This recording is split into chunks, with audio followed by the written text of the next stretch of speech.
আসসালামু আলাইকুম। সংবাদে আপনাদের সবাইকে স্বাগত জানাচ্ছি। আমি ফিরোজ তোহা। শুরুতেই আরবে কেবলস সংবাদ শিরোনাম।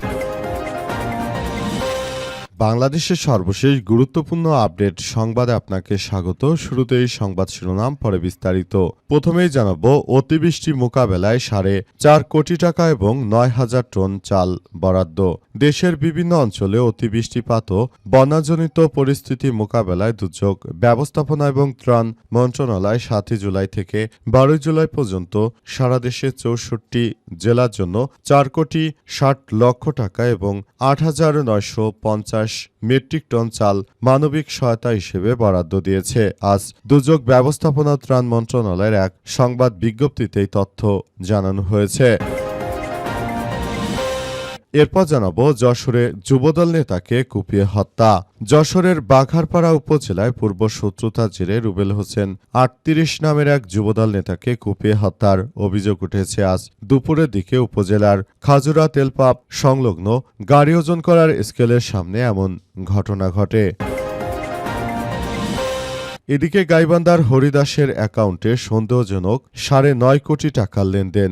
গাইবান্ধার পলাশবাড়িতে 81 ফুট উচ্চতার রামমূর্তি নির্মাণের ঘোষণা দিয়ে আলোচনায় আসা হরিদাসচন্দ্র তরুণীর বিভিন্ন ব্যাংক হিসাব ও মোবাইল ফাইন্যান্সিয়াল সার্ভিস বা এমএফএস অ্যাকাউন্টে সন্দেহজনকভাবে 9,35,00,000 টাকার লেনদেনের তথ্য পেয়েছে পুলিশের অপরাধ তদন্ত বিভাগ বা সিআইডি। এই ঘটনায় তার বিরুদ্ধে মানি লন্ডারিং প্রতিরোধ আইনে মামলা করেছে সিআইডির ফাইন্যান্সিয়াল ক্রাইম ইউনিট।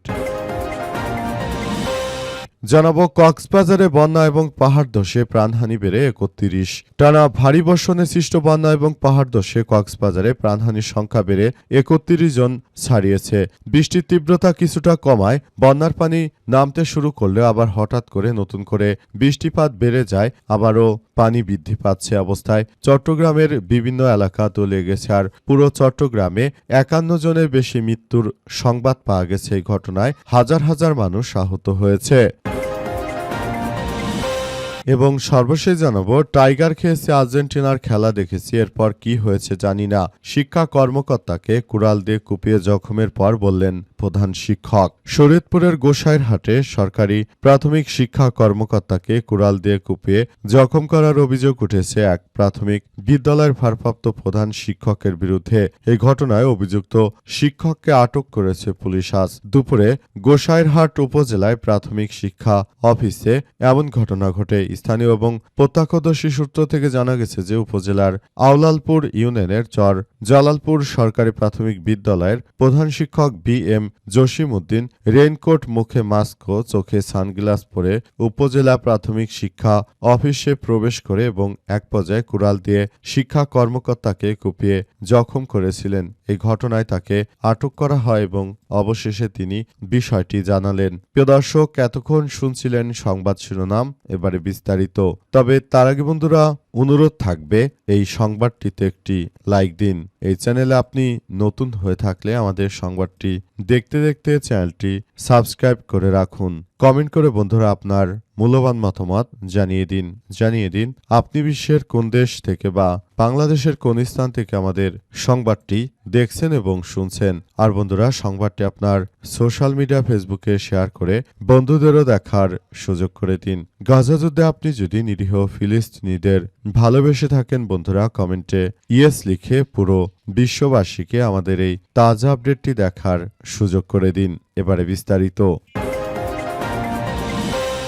অতিবৃষ্টি মোকাবেলায় 4.5 কোটি টাকা এবং 9,000 টন চাল বরাদ্দ করল সরকার। দেশের বিভিন্ন অঞ্চলে অতিবৃষ্টি এবং বন্যাজনিত পরিস্থিতি মোকাবেলা করার কারণে দুর্যোগ ব্যবস্থাপনা এবং ত্রাণ মন্ত্রণালয় 7 জুলাই থেকে 12 জুলাই পর্যন্ত সারা দেশের 64 জেলায় 4,60,00,000 টাকা এবং 8,950 মেট্রিক টন চাল মানবিক সহায়তা হিসেবে বরাদ্দ দিয়েছে।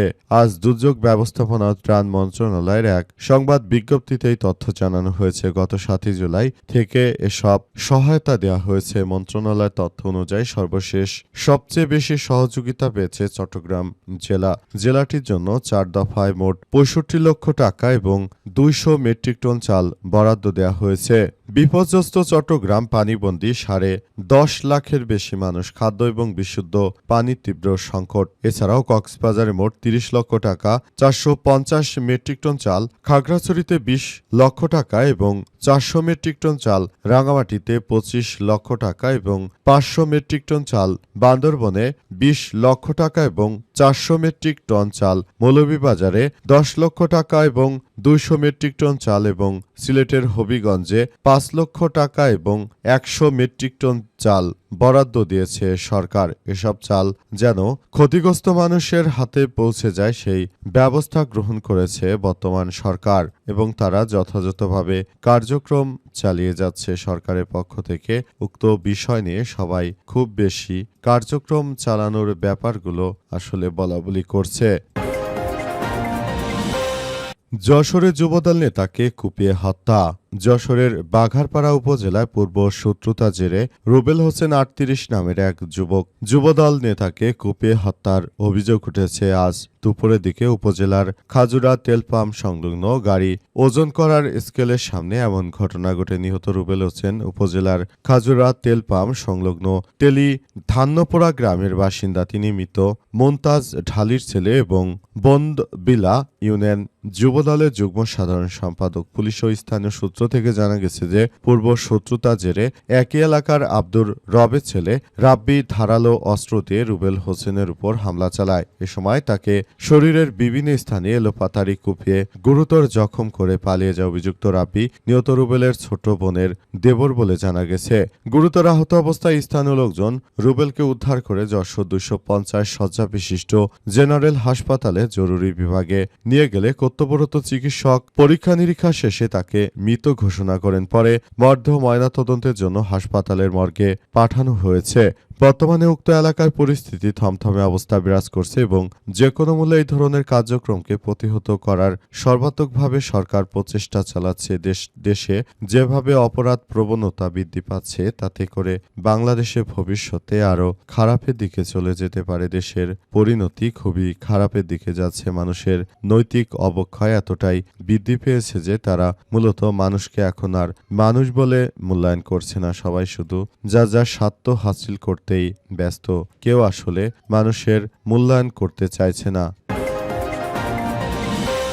গাইবান্ধার হরিদাসের অ্যাকাউন্টে সন্দেহজনক লেনদেন, 9.5 কোটি টাকার লেনদেনের তথ্য পেয়েছে সিআইডি। গাইবান্ধার পলাশবাড়িতে 81 ফুট উচ্চতার রামমূর্তি নির্মাণের ঘোষণা দিয়ে আলোচনায় আসা হরিদাস চন্দ্র তরুণীর বিভিন্ন ব্যাংক হিসাব ও মোবাইল ফাইন্যান্সিয়াল সার্ভিস অ্যাকাউন্টে সন্দেহজনকভাবে 9.35 লক্ষ টাকার লেনদেনের তথ্য পেয়েছে পুলিশের অপরাধ তদন্ত বিভাগ সিআইডি। এই ঘটনায় তার বিরুদ্ধে মানি লন্ডারিং প্রতিরোধ আইনে মামলা করেছে সিআইডির ফাইন্যান্সিয়াল ক্রাইম ইউনিট। আজ সিআইডির বিশেষ পুলিশ সুপার মিডিয়া জসিমউদ্দিন খান বিষয়টি নিশ্চিত করে বলেন যে প্রাথমিক অনুসন্ধানে হরিদাসচন্দ্র তরণী দাসের বৈধ কোনো আয়ের উৎস পাওয়া যায়নি। তবে তার বিভিন্ন ব্যাংক হিসাব ও এমএফএস অ্যাকাউন্টে বিপুল পরিমাণ অর্থ জমা এবং প্রায় একই পরিমাণ অর্থ উত্তোলনের তথ্য মিলেছে, যা সন্দেহজনক বলে জানিয়েছে সিআইডি। তার অ্যাকাউন্টে এখন যদি 9 কোটি থাকে, আরও 9 কোটি উঠিয়ে তিনি এই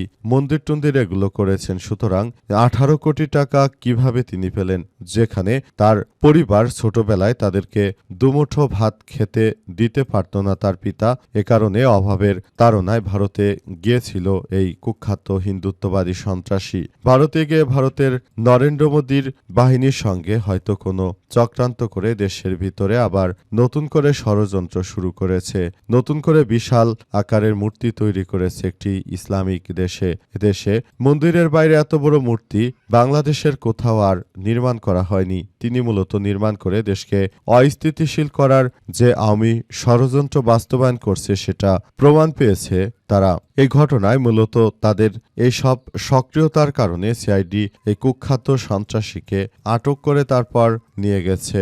আর বিষয়গুলো থেকে আসলে কোন দিকে যাচ্ছে বিষয়টি সেটি এখন পর্যন্ত বোঝা যাচ্ছে না। পুরো পরিস্থিতি খুবই থমথমে আকার ধারণ করেছে। কক্সবাজারে বন্যা এবং পাহাড় ধসে প্রাণহানি বেড়ে 31। টানা ভারী বর্ষণ এর ফলে সৃষ্ট বন্যা এবং পাহাড় ধসে কক্সবাজারে প্রাণহানির সংখ্যা বেড়ে 31 জন ছাড়িয়ে গেছে। আজ রামু উপজেলার কচ্ছদিয়া এলাকায় বন্যার স্রোতে ভেসে নিরঞ্জন চন্দ্র দাস ৬৫ নামের এক বৃদ্ধার মৃত্যু হয়েছে।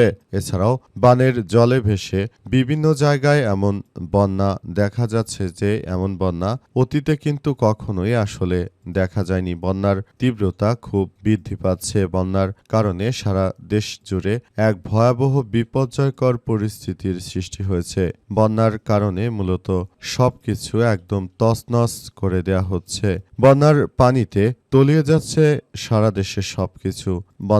এই বন্যার কারণে মূলত দেশটা কোন দিকে যায় এবং দেশের সর্বশেষ পরিস্থিতি কোন দিকে দাঁড়ায় সেটি এখন পর্যন্ত বলা যাচ্ছে না। বিভিন্ন জায়গায় জায়গায় ঘুরে আমাদের প্রতিনিধিরা দেখতে পেয়েছে যে চট্টগ্রামের 10.5 লাখের মতো মানুষ পানিবন্দী হয়ে পড়েছে। অনেকেই কোনো উপায়ন্ত না পেয়ে ঘরের চালের টিন পর্যন্ত তলিয়ে গেছে। তারা এই জায়গাগুলো দেখছে এবং বলাবলি করছে যে এই ধরনের বন্যা বাংলাদেশের ইতিহাসে খুব কমই হয়েছে।